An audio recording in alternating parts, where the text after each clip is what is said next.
what's going on, guys? Archer Mark here, back with another figure review for you today. And I have a figure from the Rocky series from NECA.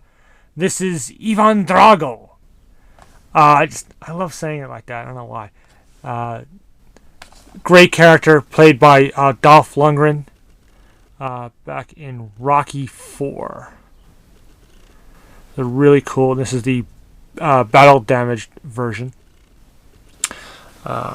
Give you a look at the packaging first.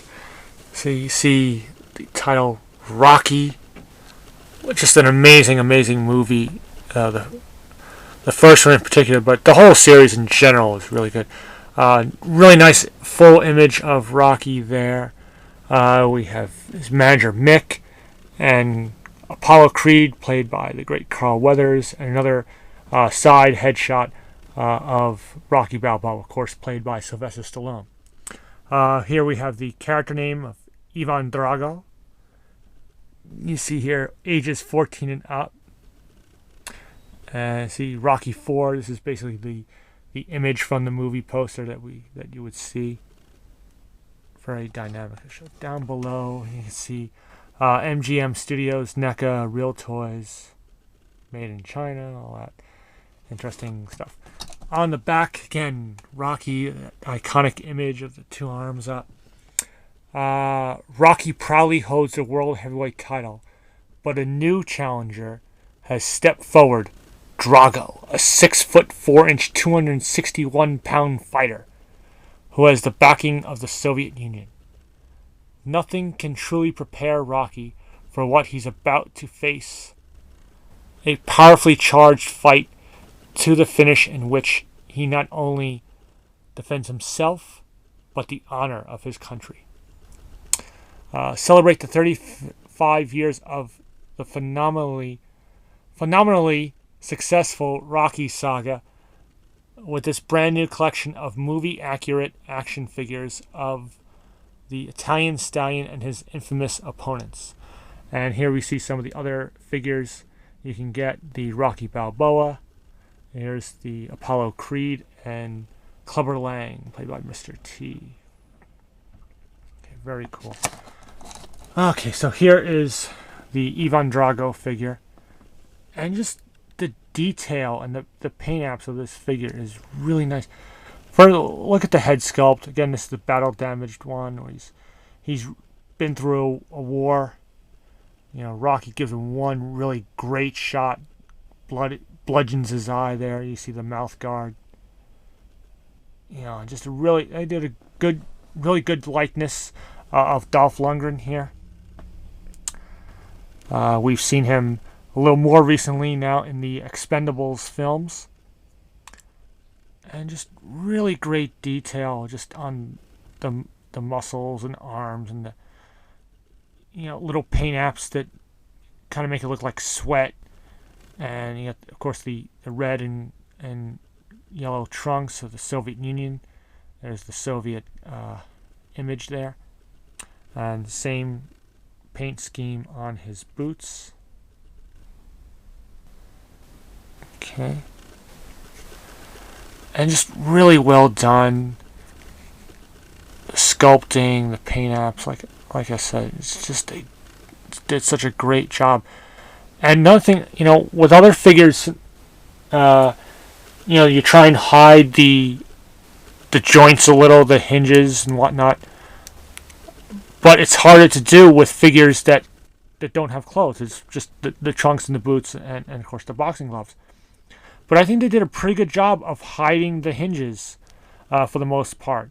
It's a little more, you could tell obviously the ab joint here, but they did a pretty good job of hiding the joints for the most part.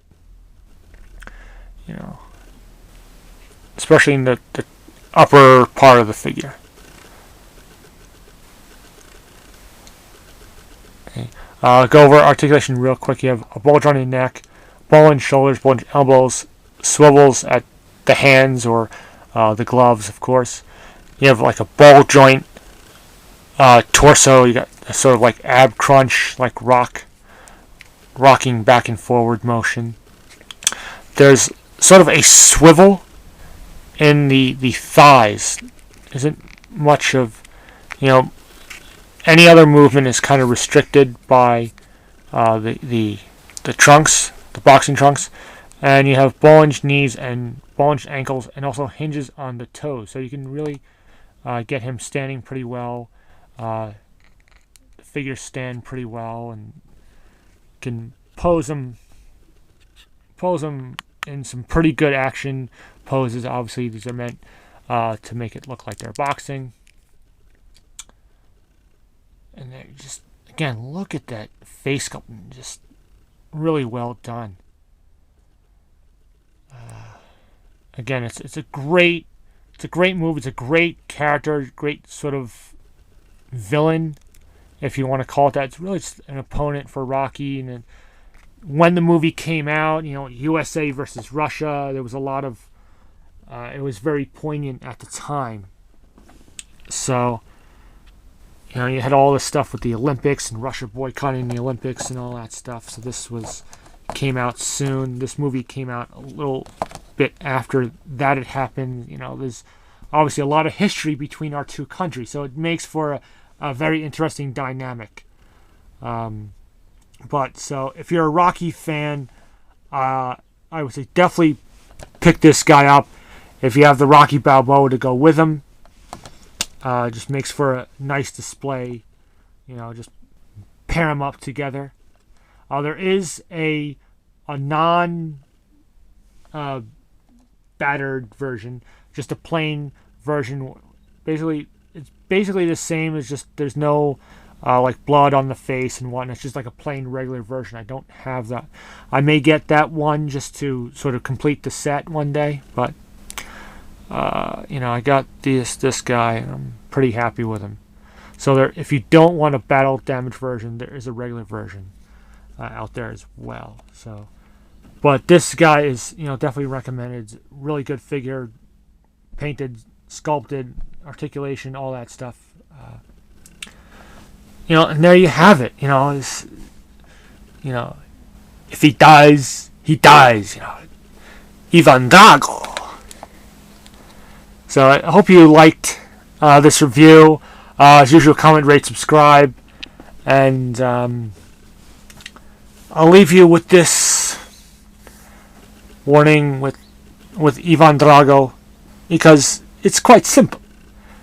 Whatever he hits, he destroys. So on.